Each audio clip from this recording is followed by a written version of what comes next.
পানি এই সমস্ত সাগরে, নদী, নালায়, খালে, বিলে, পুষ্করিণীতে ভরে আছে। এটা আমি পৃথিবীর কোন মানুষের ক্যালকুলেশনের কথা বলছি না, এটাই হলো ইসলামিক থিওরি। ইসলাম আমাদেরকে কথা বলেছে। বাইতুল্লাহ শরীফের দিকে আপনি পিঠ করলে যেমন বেয়াদবি, আপনার মসজিদটাও আল্লাহর ঘর, বাইতুল্লাহ আল্লাহর ঘর, এটাও আল্লাহর ঘর। সেই আল্লাহর ঘরের উন্নতির জন্য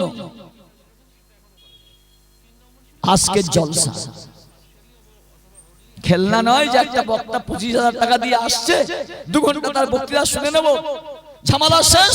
তারপরের দিন সকাল থেকে যেমন দাঁড়িয়ে মুততেছি, মুতবো, মুতে পানি নিই না, নেব না, নামাজ পড়ি না, নামাজ পড়বো না, যেমন গত বছর রমজানের রোজা রাখিনি, এবছর রাখবো না। মাঝখান থেকে 25,000 টাকা চলে গেল, কি 30,000 টাকা চলে গেল, মসজিদটা পড়ে থাকলো। এটা না, আমার আল্লাহ আমাকে আপনাকে যা দিয়েছে, খোদার কসম কিয়ামতের কঠিন দিনে আল্লাহর সামনে দাঁড়িয়ে প্রতিটি মুহূর্তের হিসাব দিতে হবে। খেলনা নয়। আপনার প্রতিটি সেকেন্ড আপনি কোথায় কাটিয়েছেন, কার প্রেমে কাটিয়েছেন, আপনার প্রেমিককে কে, আপনার ভালোবাসার লোক, আপনার জীবনটা কার ভালোবাসায় কেটেছে, আপনি কাকে ভালোবাসেন? আল্লাহকে। আল্লাহ হলো তিনি যিনি আমাকে আপনাকে মায়ের পেট থেকে একটা মানুষের পুতুল করে জীবন দিয়ে পৃথিবীর জমিনে পাঠিয়েছে। আজকের পয়সাওয়ালা, গাড়িওয়ালা, বাড়িওয়ালা, শক্তিওয়ালা, গায়ে শক্তি আছে, বাহুতলায় শক্তি আছে, উরুতে শক্তি আছে, পায়ে শক্তি আছে, জবানের শক্তি আছে, নজরের শক্তি আছে, আল্লাহকে ভুলে গেলে। কোথায় ছিলে তুমি একবার ভাবনি? বয়স কত তোমার? না, আমি 1990 খ্রিস্টাব্দে জন্মগ্রহণ করেছি। জানুয়ারি মাসের 30 তারিখের রাত 10টার সময়, ওখান থেকে হিসাব করে দেখছি আমার বয়স হলো 40 কি 35। আমি প্রশ্ন করছি, শক্তির গরম, যুবকত্বের গরম, যে আমি যুবক, টাকার গরম, গাড়ির গরম, বাড়ির গরম। তুমি 35 বছর বয়সে মায়ের পেট থেকে ভূমিষ্ঠ হওয়ার আগে তুমি কোথায় ছিলে একবার ভাবলে না? তবে তোমাকে বলছি, তোমার দাদুর কবরের কাছে গিয়ে তুমি যখন কাঁদতে কাঁদতে, তোমার বাপের কবর দিতে গিয়ে যখন তুমি কাঁদতে কাঁদতে এক মুঠো মাটি তুলে নিয়ে বলেছিলে মিনহা খালাকনাকুম, আব্বাজি, দাদাজি তোমাকে নতুন জায়গায় রাখিনি, মিনহা খালাকনাকুম, সেই জায়গায় তোমাকে পুঁতে রাখছি যে জায়গায় তোমার, যে জায়গার মাটি থেকে তোমাকে তৈরি করা হয়েছে। মিনহা, इसी मिट्टी से, मिनहा अरबी शब्द, मिन माने से, हा माने इसी, इसी मिट्टी से, यही माटी থেকে খলকনা, আল্লাহ বলেছেন हमने पैदा किया, कुम तुम, তোমাকে যেখানে পুঁতে রাখা হচ্ছে এই মাটি থেকে তোমাকে আমি সৃষ্টি করেছি। আমি মায়ের পেটে অনেকবার বলেছি, যখন এসেছিলাম একটা শুক্রকীট রূপে, একটা কীট পোকা রূপে এসেছিলাম। আমার ওই শুক্রকীট কিংবা আমার ওই নাপাক অপবিত্র পানির সঙ্গে আমার আল্লাহ আমার কবরের জায়গার মাটিটা মিশিয়ে দিয়েছে। মায়ের পেটে এসেছি, আল্লাহ কবর ঠিক করে দিয়েছে, ওখানে যাবি, কবরের কথা ভুলবি না। হাদিস বলছি আপনাদের কাছে। এই মুস্তান, মায়ের পেট থেকে তোকে আমি এনেছি, তোর কবরটা কোথায় হবে নির্ধারিত হয়ে গেছে। তুই মনে করিসনি যে তুই মরে গেলে তোর দাদা বলবে, তোর ভাই বলবে, তোর ছেলে বলবে আব্বার কবরটা কোথায় হবে বলো দেন? বড় বাজির কবর ওই, দাদার কবর ওই, ওর কবর ওই, এনার কবরটা কোথায় হোক? আল্লাহ বলবে আমি তো ঠিক করে রেখেছি। তখন কারোর ব্রেনে আল্লাহ ফেলে দেবে এই জায়গাটা হলে ঠিক হয়। তো পাঁচজন তখন বলে হ্যাঁ জায়গাটা ঠিক। তার মানে হলো পাঁচজনের ব্রেনকে আল্লাহ বলেছে তোরা সবাই একমত হ, ওই জায়গা যেখানে কবরে কোদাল মারা হচ্ছে ওখানকার মাটি থেকে ওকে তৈরি করা হয়েছে। মিনহা খালাকনাকুম, তুই বলিসিস না ওখানে গিয়ে যে আব্বা তোমার নতুন জায়গা রাখছি না, যেখানকার মাটি থেকে তোমাকে পয়দা করা হয়েছে, সৃষ্টি করা হয়েছে, সেই জায়গায় তোমাকে পুঁতে রাখছি। যেখান থেকে আল্লাহ বলছেন আমায় তৈরি করেছি তোমাদেরকে, ঠিক সেই জায়গায় তোমাকে পুঁতে রাখছি। তবে এই পর্যন্ত খেলা শেষ না। মায়ের পেটে যেমন তুমি ছিলে না, মায়ের পেটে তোমাকে এনেছিলাম, মায়ের পেটে কোনো চিহ্ন ছিল না, তুমি মরে গেলে মাটির সঙ্গে তুমি বিলীন হয়ে যাবে, তোমার কোনো অস্তিত্ব চিহ্ন থাকবে না। কিন্তু আমি আল্লাহ ওয়ামিনহা নুখরিজুকুম, ওই জায়গার মাটি থেকে নুখরিজু, আমি তোমাকে তুলবো, নুখরিজু তুলবো, উঠাবো, কুম তোমাকে, তারাতান উখরা, তারাতান মানে হলো দ্বিতীয়বার, তারাতান মানে হলো উখরা, উখরা মানে দ্বিতীয়, আর তারাতান মানে বার, দ্বিতীয়বার তোমাকে ওই জায়গায় থেকে তুলবে। সব কথা মুসলমান তুমি ভুলে গিয়ে খালি বাহুটার দিকে তাকিয়ে দেখছো, কিতনা মোটা হুয়া হ্যায়, কিতনা তাকত হ্যায়, কতটা টাকা আছে, মাটির ঘর ভেঙে কত বড় বাড়ি করেছি। সব ছেড়ে দিয়ে তোমাকে চলে যেতে হবে কার কাছে জানো? যাকে তুমি বৃদ্ধাঙ্গুলি দেখাচ্ছ, লেজ লাচ্ছ, হামকো পাকড়নে ওয়ালা কোই নেই, হাতি ঘোড়া সব তলিয়ে গেছে, ছাগল যদি বলে কত জল ভুল হবে।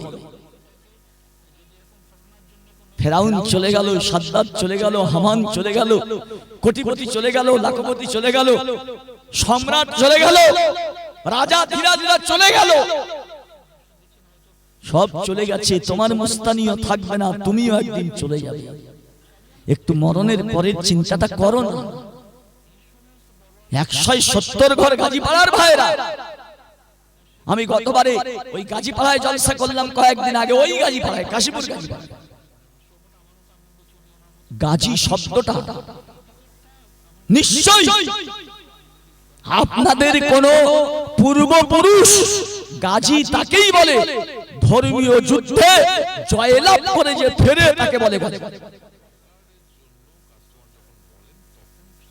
তাহলে আপনাদের শরীরে আছে যোদ্ধার রক্ত, যোদ্ধা, আপনারা বীর মুজাহিদ। বাড়িতে বসে থাকলেন,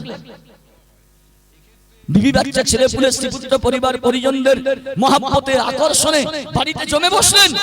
প্রত্যেকদিন তো জলসা হয় না, আল্লাহ আয়নাটা তুলবে। আমার মনে হয় এরা ভিডিও করছে কি জানি না, এই ভিডিওই দেখাবে। গজল লাইটে কত জমেছিলে, বামনগাজী ঘোড়া চড়া হয়েছিল, যাত্রা হয়েছিল, তারের পুতুল নাচ হয়েছিল। এই বেঈমান মুসলমান সেখানে কতজন ছিলেন, কত আগ্রহে, কত আনন্দে সেখানে রাত কাটিয়েছে। আজকের একটা মসজিদের জলসা,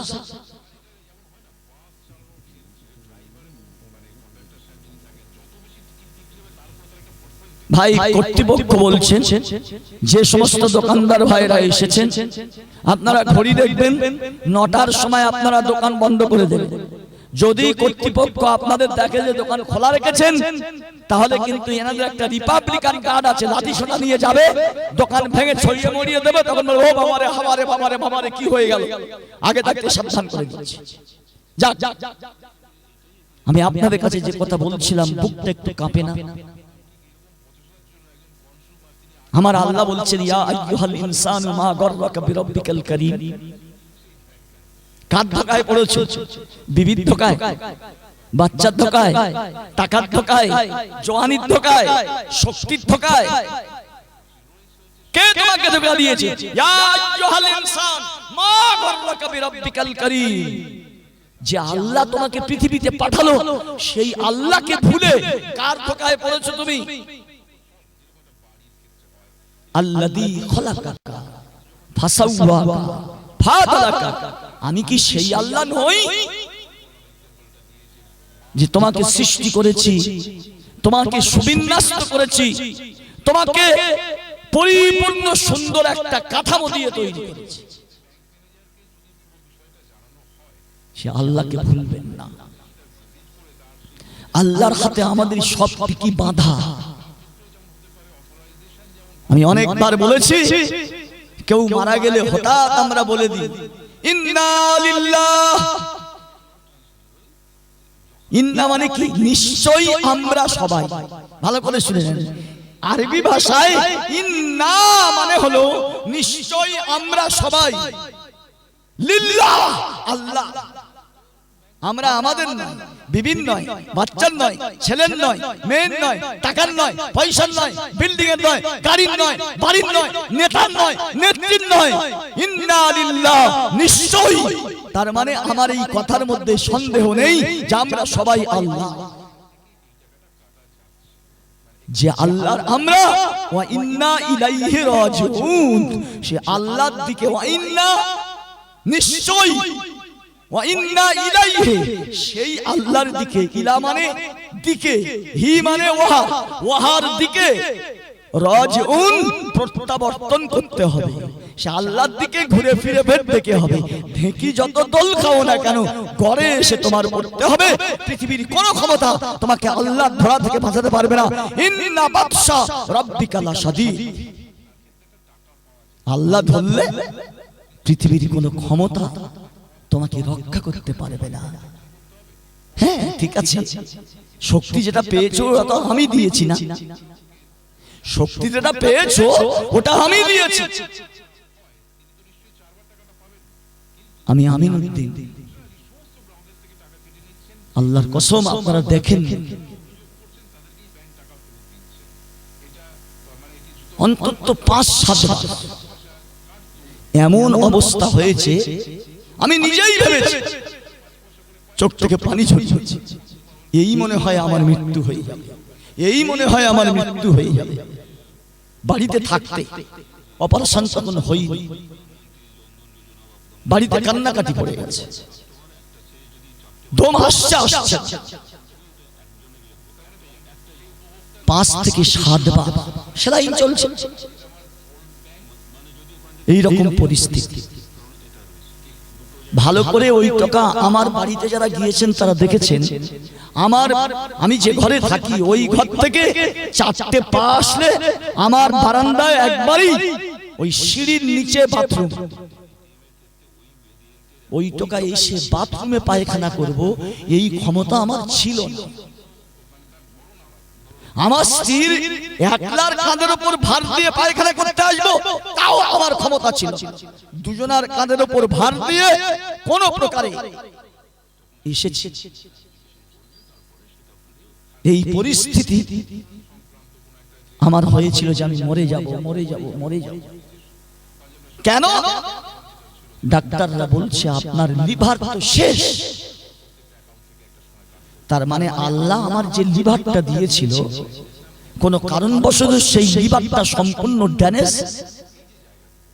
আপনার ভিতরে লিভার আছে, কলিজা আছে, সবার ভিতরে কলিজা আছে। এই কলিজাটা কার? কলিজা কে দিয়েছে? আমার এই পর্যন্ত এখান থেকে 5 মাস আগে যখন আমি হিসাব করছি যে আমার এই চিকিৎসায় কত খরচা হয়েছে, হিসাব করে দেখছি 35 লক্ষ টাকা খরচা হয়েছে। 35 লক্ষ টাকা। ওখানেই তো 20 লক্ষ টাকা আমাকে জমা দিয়ে তবে অপারেশন করতে হচ্ছে। আল্লাহ,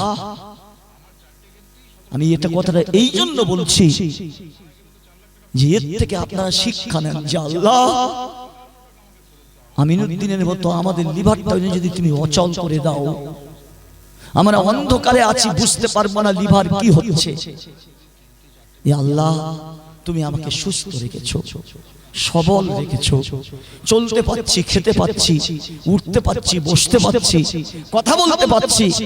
আল্লাহ, তুমি এত সুস্থ রেখেছো, তাই তোমার পায়ের তলায় মাথা দিয়ে বলছি সুবহানা রাব্বিয়াল আলা, সুবহানা রাব্বিয়াল আলা। হে মহান আমার প্রতিপালক, তুমি পাক এবং পবিত্র, তোমার পায়ের তলায় মাথা দিয়ে আমি তোমার গোলামি করার চেষ্টা করছি। দুজন ছেলে, সংক্ষেপে কথা বলছি, দুজন ছেলে, একজন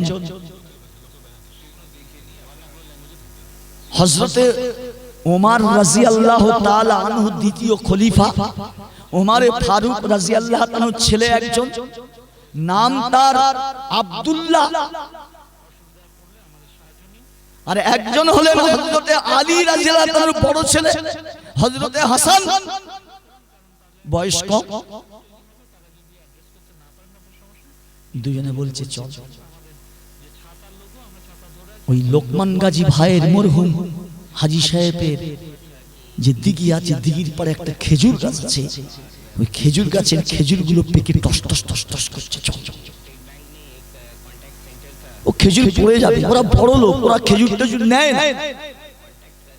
দুজনে গিয়েছে, আরে খেজুর তো পারবো, দুজনে এসেছি,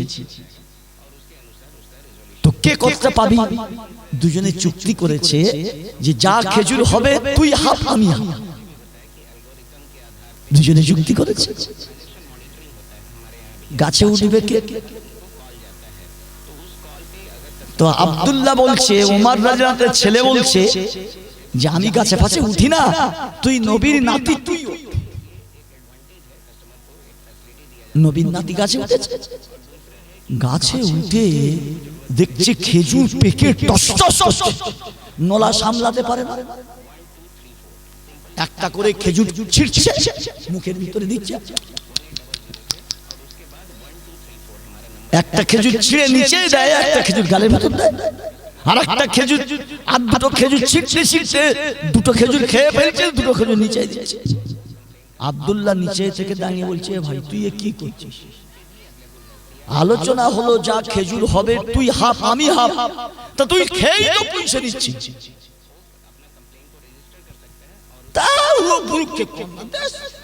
আমি গাছে উঠেছি কষ্ট করে, খাবো যে কটা সম্ভব হয় নিচে ফেলবো, গাছে খাবো, নিচে যেটা দেবো সেটাও 50-50 ভাগ দিতে হবে আব্দুল্লাহ। তো তোর 50 ভাগ দেবো, তুই তো শিখি খেয়ে নিচ্ছিস। একবার দুবার তিনবার যখন বলেছে, ভাই তুই ওরা গাছে খেজুর খাসনি, যা পারছি নিচে ফেলে দে, দুজনে ভাগ করে নে, তারপরে খাবি। হযরত ইমাম নিচে দে, চাকর চাকরের মতন থাকবি, চাপ চাকাবো ধরে, আমার উপর কথা বলতে। তুই জানিস আমি কে?